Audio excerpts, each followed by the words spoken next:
Midnight, 10 bodies, 1 room. A goat blinks in the gloom. A child kicks. A floorboard squeals.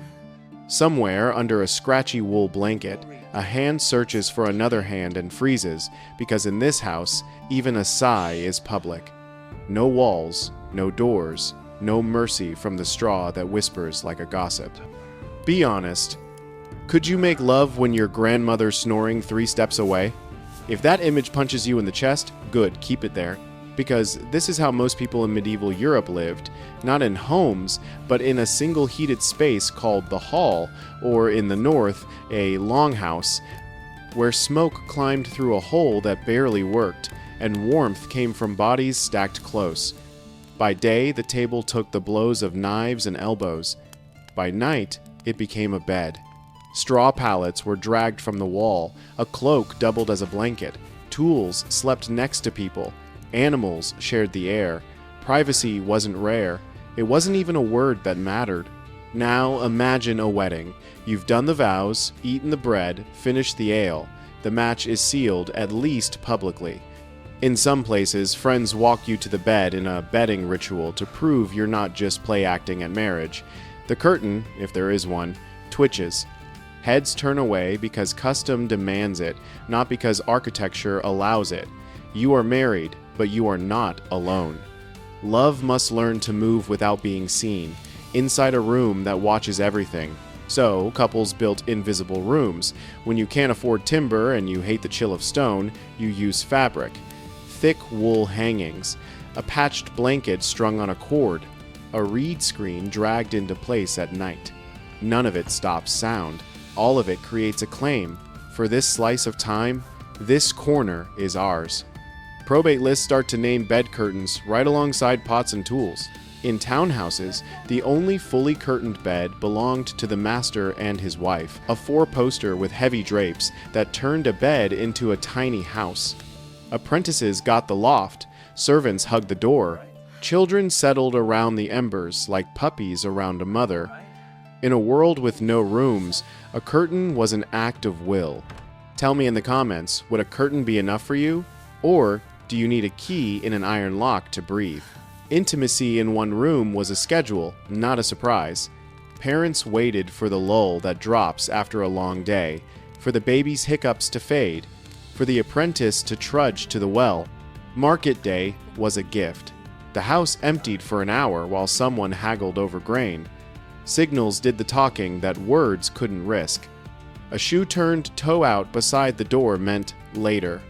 A lantern left on the chest meant not tonight. A water bucket waiting by the threshold meant now or never. Lovers became logisticians. They learned the shape of silence and used it like a tool. When silence failed, couples left the house. Barns were cold, bakehouses dusty, granaries gritty, but they were empty. Records don't blush, they just write. A pair startled near a mill wall. A husband and wife discovered on a sack of wheat, while guests roared in the hall. A young couple ducking behind hedges because the cottage had no corner untaken. None of this is a romance poster. It's survival of affection, of marriage, of any hope that 2 people could be 2 people for 15 minutes. Class changed the options, but not the need. Cotters and villains slept by the fire forever. Prosperous yeomen, merchants, and lesser lords began to carve out chambers. An upper room, the solar meant, you could climb away from smoke and chatter, draw a bolt, open a chest of linen, and finally, exhale. Privacy became a way to show status. Look, I can shut the world out. Yet even in manors and small castles, walls leaked sound, and servants learned more than they should. Gossip is the tax you pay for help. Privacy improved. Eavesdropping evolved with it. Towns offered opportunity and a new kind of pressure. Timbered houses touched. Neighbors were an arm's length away through plaster and beam. Your lullaby could be someone else's argument. Apprentices slept like spoons in a narrow loft, boots for pillows, breath for heat. The master's bed, with its curtains and carven posts, was the one island of mine in an ocean of ours. But islands get waves. They feel the tide of the house. The church set rules for beds the way guilds set rules for trades. Inside marriage, intimacy wasn't just allowed, it was expected, owed, even. The marriage debt meant a spouse could call in the duty. But pleasure got side-eyed. Manuals for confessors taught priests to ask the kind of questions that make you swallow hard. Did you enjoy yourself too much? Did you use wanton words while others slept nearby? Did you break the calendar feast days, fast days, Sundays, seasons of penance? The ideal was self-control pointed at procreation. The reality was a room where that control had to exist under an audience. Thin timbers, thick judgment. You might be wondering, what about modesty? People weren't blind or shameless, they were practical. In a house where you see everything, you learn to pretend you don't. Children understood that the curtain meant, look at the fire. Servants caught the cough in their throat and turned over loudly at convenient moments. Communities built unwritten rules of looking away. Think of it as a neighborhood agreement. Everyone knows, nobody says. Does that sound familiar to your own life? Drop a yep if it does. Let's slow down and step into 3 scenes that come straight from the kinds of records that survive. First, a kitchen at night. The bread oven throws heat like a small sun. The rest of the room is ice. There is no spare corner, no spare bed. A wife and husband slip behind the oven because it's the only warm barrier between them and everyone else. Flour, dust, sticks to sweat. It's not sweet, it's human. Second, a townhouse. The master and mistress pull their bed curtains. The servant on the pallet hears the rustle and the rhythm through cloth. She is part of the house, and not part of it inside the economy, outside the intimacy. She will say nothing, because work needs peace. Third, a granary during a feast. The hall is roaring. The house is stuffed. A married pair slide a door, tumble onto sacks of grain, and breathe like they've stolen a crown. They'll go back to the singing as if nothing happened. The next morning, they'll rake the yard and pretend the wheat is smooth. What about the senses, the parts of life that don't fit in tidy lists? Sound ruled. Houses were loud and betraying. Straw whispered. Bed slats complained. Even clothing made noise coarse, wool rubbing like dry leaves. Couples learned to choreograph around it. Time a cough to a creak. Stoke a log at the worst moment so the roar covers a breath. Wait for a gust at the shutters. If you've ever tried to open a bag of chips quietly at midnight, you already understand medieval acoustics. Smell mattered more than we like to admit. Smoke was everywhere. Animals carried the field into the hall. People bathed less than we do, more than the stereotype says, and relied on clean shifts, warmed linen, and herbs crushed in hands, rosemary, sage little defenses against the barnyard. Desire didn't vanish in the smell, it adjusted. Love lowers its expectations. That's one of its superpowers. Light was both ally and enemy. Firelight is cruel. It flickers, throws odd shadows, makes noses long and eyes deep. Embers were kinder. Moonlight through smoke could make a curtain look like a cliff. Dusk hid more than it showed, and couples chose their hour accordingly. If you've ever dimmed a lamp to feel braver, you stand in their footprints. Parents used tricks. A story told in a low voice buys 10 minutes of quiet.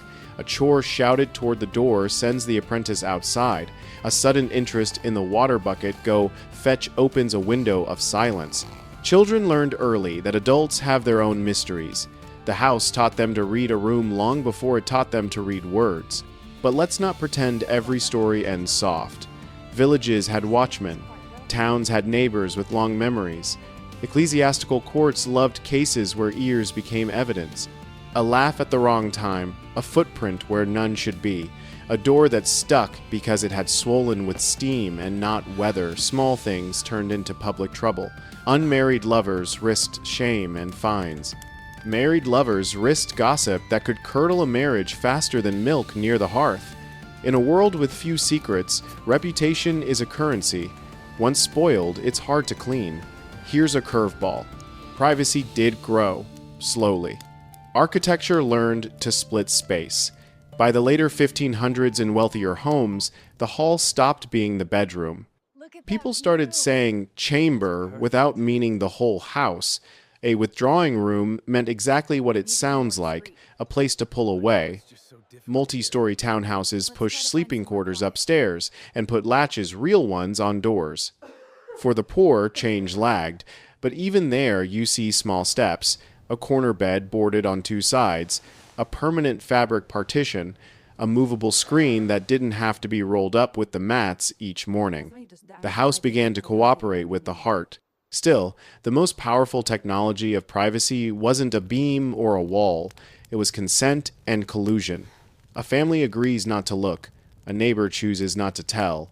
A servant learns what not to hear. Communities, not just carpenters, created the space where love could exist without humiliation. That's not romantic language, it's how humans survive being packed together. Let's do a quick self-test. Which would terrify you most? The sound of the bed, the smell of the goat, or the stare of your mother-in-law in the morning? Comment your pick. Medieval people dealt with all three before breakfast. There's also the matter of duty. The marriage debt wasn't just a phrase, it was a pressure valve and a pressure cooker at the same time. It protected a spouse from neglect and trapped a spouse inside expectations that didn't care about mood, weather, or the cough of the old man at the hearth. Partners negotiated inside those rules, the way sailors navigate shoals, by feel, by memory, by signals set the night before. A turned shoe, a folded cloak, a whisper that says nothing and means everything. And what about love itself? Did it shrink in the crush? The evidence points the other way. Couples adapted. They were practical, inventive, stubborn. They carved privacy out of air and time and silence. They learned to focus on one face in a crowded room. They trained themselves to hear one breath louder than the rest. They lowered their standards for comfort and raised their standards for loyalty. They failed too, like we do. Jealousy, fatigue, silence used as a weapon, but they kept returning to the same truth. The world will always be loud. Closeness is something you make on purpose. Now, let's widen the map for a minute. Not every one room was identical. In the damp North Scotland, Scandinavia, parts of Ireland, longhouses ran like tunnels, people at one end, animals at the other, heat and smell swapping places all winter. In the Mediterranean, inner courtyards and roof terraces created a different puzzle, more air and light, more neighbors within earshot. In alpine villages, haylofts became seasonal bedrooms, with couples borrowing privacy from altitude. The solutions changed with climate, but the problem didn't. Too many lives in too few cubic meters. And it wasn't only married couples doing tactical math. Widows shared beds with children and cousins for warmth. Lodgers rented a corner, not a room, and learned the rhythms of a household they didn't own. Apprentices followed the moral rules of their master's table by day and the practical rules of his curtains by night. Even clergy in small parsonages managed with screens and schedules. Celibacy is easier on paper than in a creaking house with 2 doors and 1 fire. Customs multiplied like knots in rope. In some places, a woman's hair told the room who was off limits. In others, a man's belt hung on a peg at a certain height signaled "do not disturb." Beds themselves spoke a dialect. A bolster between spouses after a quarrel or during certain fasts acted like a polite fence. A child moved to an aunt's pallet without a word meant the adults needed a square foot of mercy. If you've ever rearranged a couch cushion to send a message, congratulations, you speak medieval without knowing it. Conversations about contraception existed, awkwardly and often half-hidden. People knew the calendar of the body, even if they lacked our vocabulary. They tried spacing children with abstinence during certain times, or they simply relied on exhaustion to do the work. Some couples counted the cost in bread and blankets and decided tenderness didn't always need to aim at a cradle. None of this fit cleanly inside official rules, and yet life rarely respects clean lines. Let's add the coldest fact: mortality. Children died, mothers died, winters chewed through families. Intimacy under those conditions carried a weight we struggle to imagine: comfort against loss, a brief protest against a world that took without asking. The lack of privacy did not dilute that meaning. Sometimes it intensified it. When the whole house is listening, tenderness becomes a quiet kind of courage. Food and work shaped desire more than law. After harvest, bodies were wrecked and slept like stones. During lambing or calving, nights broke into loud alarms and damp straw. Brewing day perfumed the house and kept people busy until their bones hummed. Slaughter day turned the floor slick and the air metallic. Try finding a mood in that. Couples didn't chase perfect moments. They grabbed usable ones. That might be the most honest description of medieval romance we'll ever get. We've circled the poor and the middling. What about the elite? Nobles built chambers within chambers, hired servants to manage corridors, and still ran into the same human truths. Courtiers whispered through tapestries, pages slept on floors outside doors, letters got intercepted. The difference wasn't that the rich had privacy, it's that they could pay to move their lack of privacy behind nicer wood. Even royalty played chess with schedules. Ask yourself, how many dynastic scandals began with a door that clicked too late? And yes, there were jokes. Medieval people laughed at their own discomfort. Satirical verses teased married men for the music of the bed, or warned that gossip moves faster than mice when a couple forgets the house is an echo. Humor wasn't denial, it was armor. If we jump forward to the first hints of modern privacy, more rooms, more locks, we don't find instant dignity. We find new rules to replace old ones. Doors created secrets as much as they protected feelings. Courtyards funneled noise upward instead of outward. Streets grew vertical. Whispers moved to stairwells. The problem of being watched became the problem of being suspected. Pick your poison. So here's the honest summary you came for.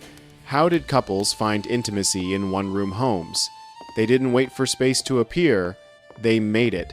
With cloth when wood was too dear, with schedules when nights were crowded, with outbuildings when corners were gone, with glances when words were dangerous, with humor when the world grew cruel. They weren't saints or villains. They were people solving a problem that never goes away. How to be two in a crowd of 10. If any detail here shifted how you picture the Middle Ages even a little, tell me which one hit hardest. Was it the oven corner? The four-poster bed as a tiny house? The shoe turned toe out? Or the idea that a cough could be a love letter? I read the comments, and your answers shape what we explore next. And if you want more history told straight, sharp, and human, hit like, subscribe, and ring the bell. Share this with someone who thinks medieval life was only mud and swords. Love survived smoke, straw, and a goat at the hearth. It can survive the algorithm, too. This is Flow of History, where the past isn't distant, it's personal. See you in the next story.